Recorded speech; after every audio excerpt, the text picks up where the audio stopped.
네, 로마서 묵상 41번째 시간이 되겠습니다. 오늘의 본문은요, 로마서 15장 1절에서부터 7절이 되겠습니다. 제목은 서로 기쁘게 하라, 서로 기쁘게 하라. 자, 15장 1절부터 7절까지 본문을 보겠습니다. 믿음이 강한 우리는 마땅히 믿음이 약한 자의 약점을 담당하고 자기를 기쁘게 하지 아니할 것이라.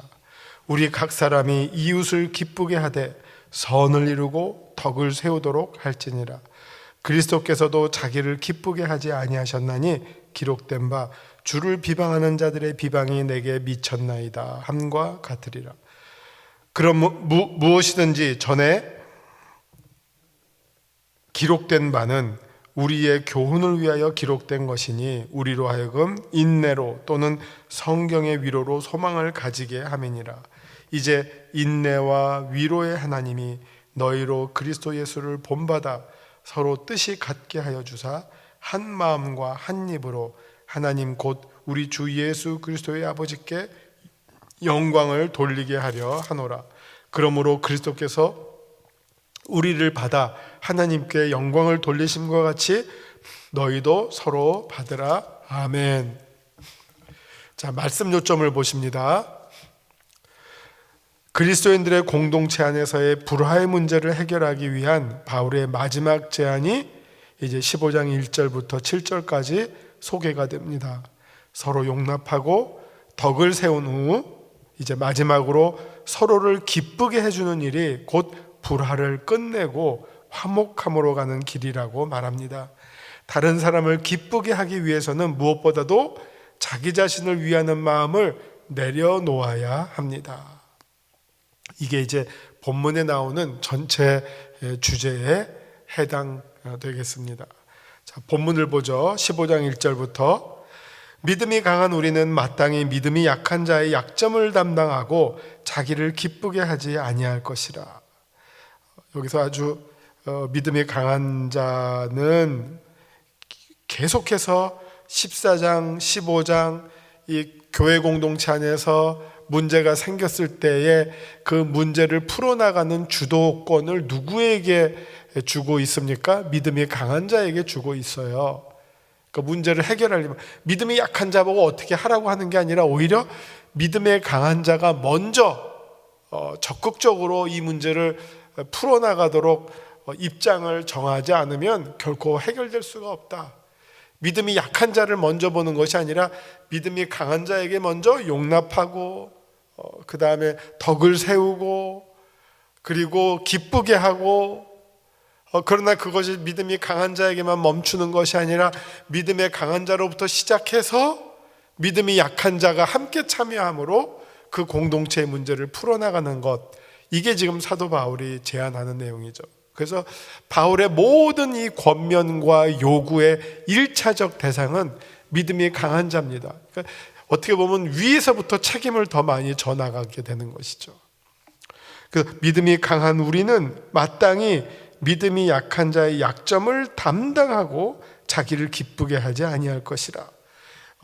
이게 똑같아요. 예수님께서 죄가 없으신 예수님께서 죄 많은 우리들의 그 죄를 담당하고 자기를 기쁘게 하지 아니하신 것처럼 믿음이 강한 자들도 믿음이 약한 자들을 업신여기거나 깔보거나 배척하거나 정죄하지 않고 오히려 그들의 짐을 져준다는 거예요. 자기가 져준다. 그리고 자기를 기쁘게 하는 것이 아니라 이게 완전히 이기심의 표현이잖아요. 자기 만족, 자기 유익, 그것을 추구하는 것이 아니라 믿음이 연약한 자를 더 기쁘게 해주는 일에 더 열심히 나서는 것, 이게 믿음이 강한 자들이 해야 할 책무다, 이렇게 말씀해주고 있죠. 힘 있는 사람이 힘 없는 사람보다 더 먼저 양보를 해나가고 더 적극적으로 섬겨야지만 문제가 해결될 수 있다 하는 것을 가르쳐주고 있습니다. 2절, 우리 각 사람이 이웃을 기쁘게 하되 선을 이루고 덕을 세우도록 할지니라. 자, 처음에 1절에서는 믿음이 강한 자를 중심으로 먼저 우선적으로 얘기했다면 이제 2절에서는 자, 우리 모두가 다 같이 이웃을 기쁘게 하자. 자기를 기쁘게 하는 게 아니라 남을 기쁘게 하자. 이게 이웃이라고 하는 말은 다른 말로 말하면 타인이에요. 자기와 타인, 나를 기쁘게 하는 것이 아니라 너를 기쁘게 하자. 이게 성도의 모습이라는 거죠. 근데 너를 기쁘게 하되 어떻게 하느냐? 선을 이루고 덕을 세우도록 할지니라. 선을 이루고 좋은 일들을 일으키고 덕을 세우도록 할지니라. 덕을 세우려면 배려와 양보와 공동의 어떤 선이 필요하죠. 공동체가 다 함께 누리게 될 선, 좋은 유익을 추구하도록 우리가 노력하자. 3절, 그리스도께서도 자기를 기쁘게 하지 아니하셨나니 기록된 바 주를 비방하는 자들의 비방이 내게 미쳤나이다 함과 같으니라. 예수님이야말로 그 유명한 말이죠. 예수님이야말로 본헤퍼라는 신학자가 한 말인데 being for others, 타자를 위한 존재의 최고의 모범이다.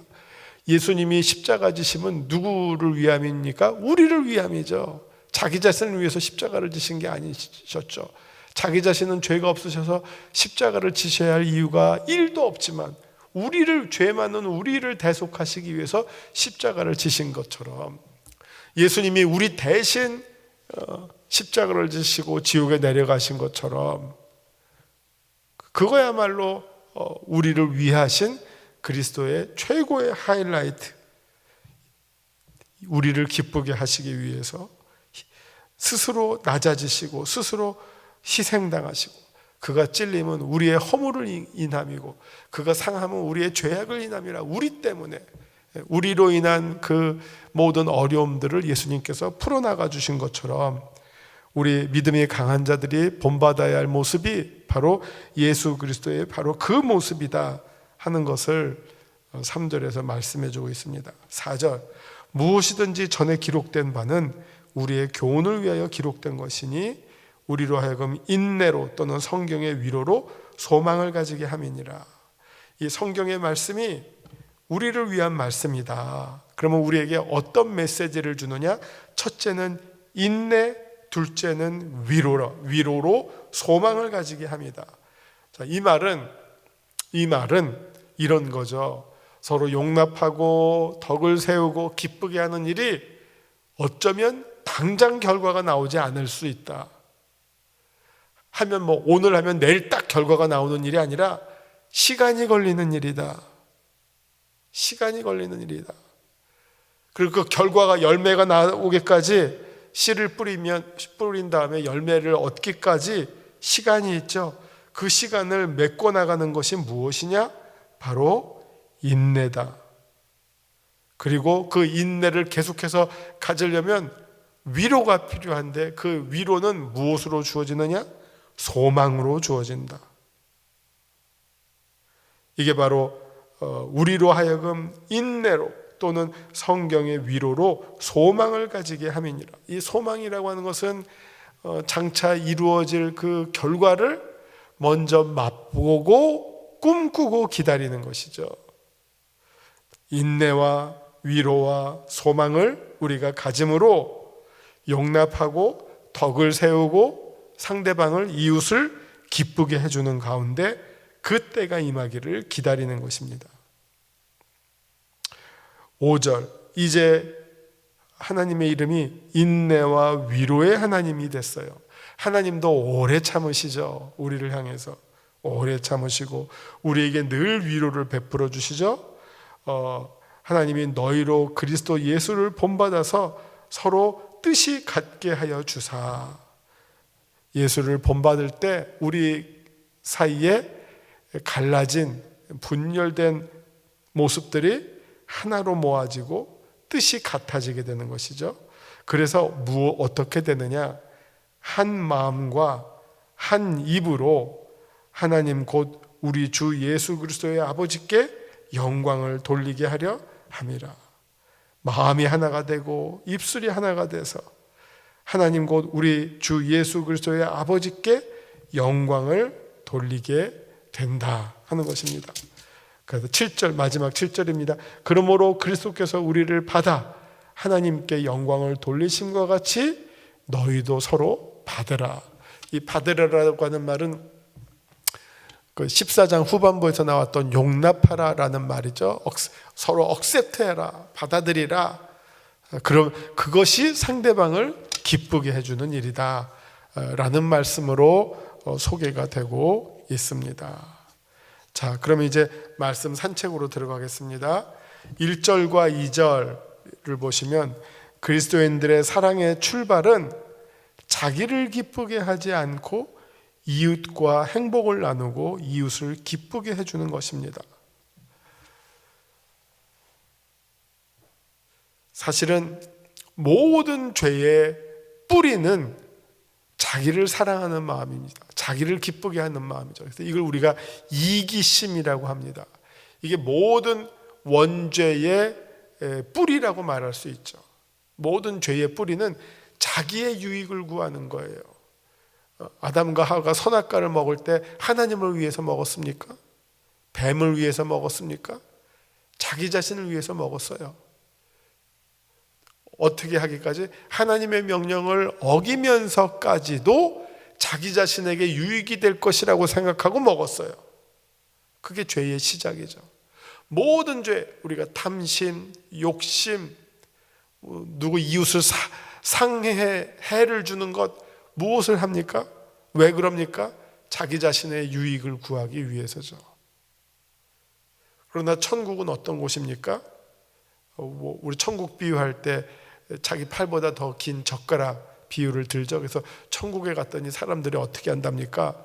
자기 팔보다 더 긴 젓가락으로 자기는 먹을 수가 없죠.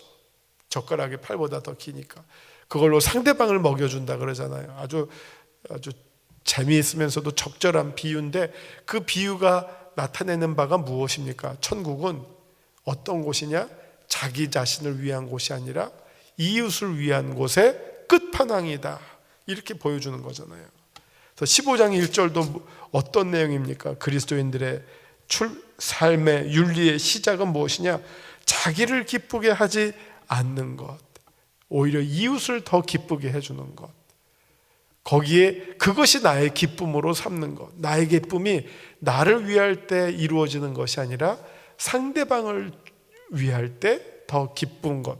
그래서 우리가 성경에서도 주는 자가 받는 자보다 더 복이 있다. 받는 건 내게 유익이고 주는 거는 상대방의 유익인데 오히려 내가 받을 때보다 줄 때 더 기쁜 것. 그것이야말로 나의 기쁨의 원천이 나에게 있지 않고 상대방에게 있다고 하는 것. 참 신기하죠.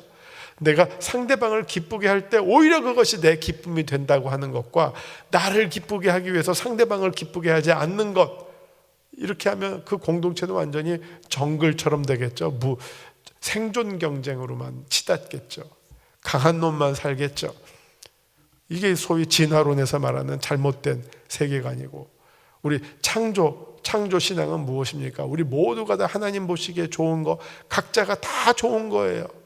그래서 우리가 그 좋은 것을 더 잘 해나가려면 자기 자신을 위해서 사는 것이 아니라 이웃을 위해서 살 때 오히려 모두가 다 함께 살게 되는 것이죠. 그러면서 14장에서 언급했던 내용을 다시 짧게 언급합니다. 선을 이루고 덕을 세우는 일을 다시금 강조해주고 있습니다. 3절을 보시면 당연히 우리 주 예수 그리스도야말로 이런 사랑의 모범이십니다. 그리고 바울은 여기서 시편 69편 9절 주를 비방하는 비방이 내게 미쳤나이다를 인용함으로 자기의 주장을 더 강조합니다. 한 사람의 영적인 성숙함은 그가 얼마나 자신의 권리를 포기함으로 다른 사람들에게 도움을 주었느냐에 따라서 나타납니다. 그의 인격이 얼마나 성숙했냐?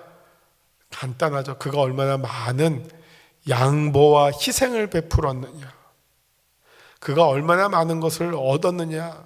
이게 천국 심판대 앞에서 하나님이 우리에게 물어보실 때 너 얼마만큼 벌었어? 얼마만큼 얻었어? 내가 얻은 것이 무엇이야? 이거를 묻지 않으실 것 같고요. 반대로 너는 얼마만큼 버렸냐? 얼마만큼 주었냐? 얼마만큼 양보했냐? 얼마만큼 대접받았냐가 아니라 얼마만큼 희생했냐? 무서운 말이죠. 우리가 이 세상에서는 얼마만큼 받았고 얻었고 대접받았고가 그 사람의 가치를 말해줘요. 뭐 높은 사람들, 힘 있는 사람들, 많이 가진 사람들, 높이 오른 사람들 다 그런 거죠. 그러나 천국에서 주님이 우리에게 물으실 때는 너 얼마나 많이 낮아졌어? 얼마나 많이 희생했어? 얼마나 많이 베풀었어? 얼마나 많이 버렸어? 얼마나 많이 대접받은 게 아니라 얼마나 많이 나로 인해서 고난을 당했어? 그걸 물어보실 거예요.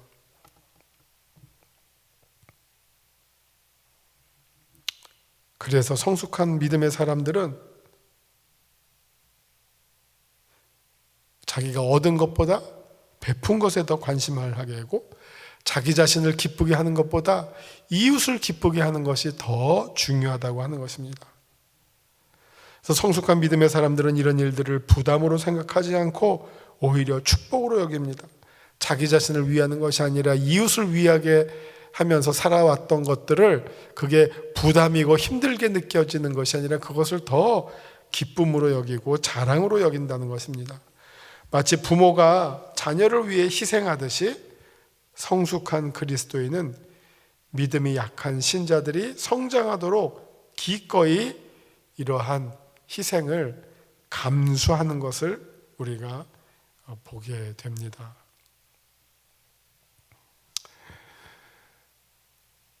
(4절부터 6절입니다) 바울은 우리가 이웃을 기쁘게 하는 삶을 살아가야 한다는 것을 4절에서는 하나님의 말씀을 통해서, 그리고 5절과 6절에서는 기도문의 형식으로 표현합니다. 4절에서는 성경에 전에 기록된 우리들의 교훈을 위하여 기록된 것이니 우리로 하여금 인내로 또는 성경의 위로로 소망을 가지게 함이니라.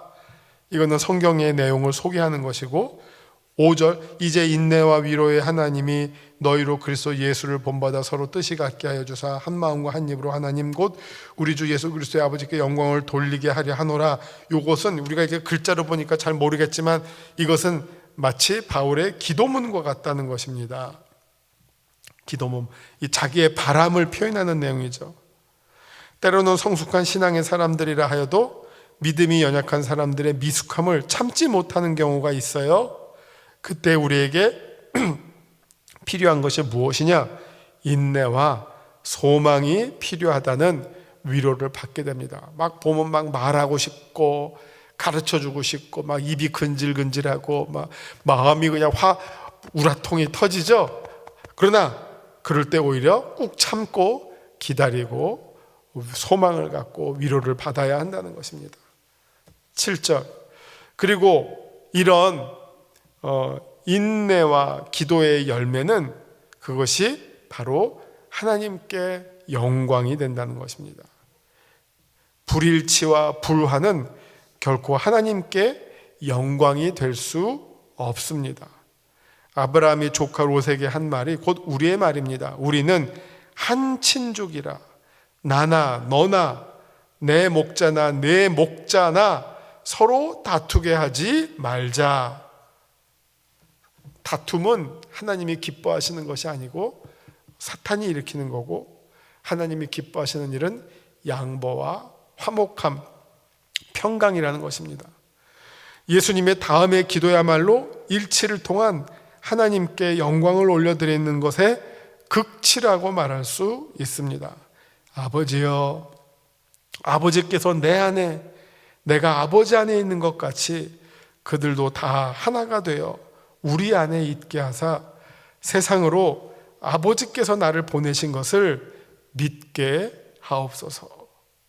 내게 주신 나의 영광을 그들로 보게 하시기를 원합니다. 요한복음 17장 21절부터 24절까지의 말씀, 같은 마음과 같은 뜻, 그것이 하나님께 얼마나 영광이 되는지를 예수님께서 기도를 통해서 말씀해 주신 것을 우리가 보게 됩니다.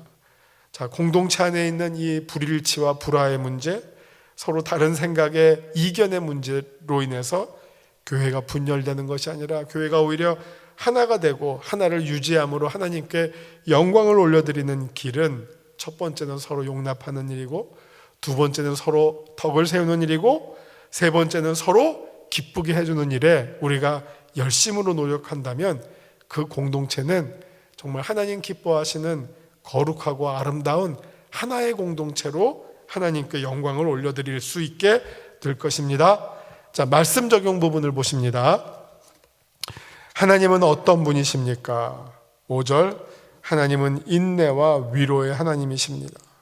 하나님의 인내 없이는 우리는 단 하루도 버틸 수 없고, 그분의 위로 없이는 우리는 단 한순간도 호흡할 수 없을 것입니다. 하나님이 만약 참지 아니하시고 그냥 우리가 잘못할 때마다 그냥 번개와 천둥으로 심판하신다면 우리 가운데 살아날 사람이 어디 있겠습니까? 하나님은 우리를 언제나 오래도록 기다리시고, 집 나간 아들이 집에 돌아오도록 기다리시고 눈물로써 기다려주시는 그런 하나님이시고, 또 우리가 그 기다림의 시간을 잘 견뎌낼 수 있도록 그 순간순간마다 때마다 위로를 베풀어 주셔서 세상에 줄 수 없는 평안을 우리에게 주셔서 그 평안과 위로에 의지해서 우리의 믿음이 성숙해 나가도록 도와주시는 그런 하나님이심을 우리가 믿고 고백하고 있습니다. 자, 내게 주시는 교훈은 무엇입니까? 1절, 자신을 기쁘게 하지 않고 이웃을 기쁘게 하도록 노력해야 합니다. 자, 이게 쉬운 일은 아니죠. 우리는 어떻게 보면 거의 원초적으로 본능적으로 자신을 기쁘게 하는 일에 이건 무의식적으로 가만히 있으면 이렇게 됩니다. 그러나 그럼에도 불구하고 그 마음을 우리가 조금 더 내려놓고 이웃을 먼저 내가 무슨 일을 통해서 저 사람을 기쁘게 할까? 기쁘게 해줄까? 저 사람의 행복이 곧 나의 행복이 될까? 하는 그런 관심을 가지고 이웃을 바라본다면 그게 바로 주님의 눈으로 이웃을 바라보는 게 되겠죠. 주님의 마음으로 이웃을 바라보는 것. 그래서 많은 분들이 그러잖아요. 우리가 누구를 섬길 때 어떻게 하도록 하라고 그랬죠? 이웃을 기쁘게 하는 일이 쉽지가 않아요. 그래서 이런 어떤 도움을 주죠. 우리가 모든 사람, 이웃을 대할 때 어떻게 하면 그 사람을 기쁘게 하느냐? 주님께 대하듯 하라. 우리가 이웃을 대할 때 주님을 대하듯 한다면 그게 곧바로 그 이웃을 기쁘게 하는 행동으로 나아갈 수 있게 될 것이다. 4절, 공동체 안에서 화평을 이루는 일은 인내가 필요한 쉽지 않은 일입니다. 그러나 그럼에도 불구하고 우리가 반드시 이것을 이룸으로써 하나님께 영광을 올려드려야 합니다. 참, 이 싸우는 일은 쉽지만 그 싸움을 이기고 화목을 이루어내는 일은 참 어려운 일이에요. 우리가 성질을 부리는 일은 쉽지만 성질을 참는 일은 쉽지 않은 일이에요. 그럼에도 불구하고 그 일의 마침에는 막 성질 부리고 화나는 대로 하면 무엇이 남습니까? 분열만 남죠. 그러나 그 마음을 이기고 오히려 덕을 세우고 용납하고 서로를 기쁘게 할 때는, 그때는 정말 우리의 마음이 말할 수 없는 큰 감동과 은혜를 경험하게 되는 것이죠. 그래서 정말 이 하나님의 공동체를 귀하고 아름답고 선하게 이끌어 나가는 일은 쉽지는 않지만 제일 소중한 일이고 가치 있는 일이라고 하는 사실을 우리가 반드시 깨달아야 하겠습니다. 교회 공동체 안에서 제일 중요한 일은 평강과 희락, 화평이라고 하는 것을 꼭 기억해야 하겠습니다. 갈등이 일어날 때 먼저 양보하고 먼저 물러나는 일, 이것이 참 중요한 일이라는 것을 우리가 다시금 깨닫게 됩니다. 자, 오늘 이제 말씀에 따른 기도로 마치도록 하겠습니다.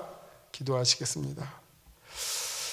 하나님, 우리가 세상에 살면서 믿음의 동료들을 우선적으로 기쁘게 해주는 일에 더 정성을 기울이는 사람들이 되게 하옵시고, 또 믿음의 동료들뿐만 아니라 우리 주변에 있는 이웃들을 더 기쁘게 해주는 일에 더 적극적으로 나서는 그리스도의 제자들, 그리스도의 사랑의 증인들 다 되게 하여 주시옵소서.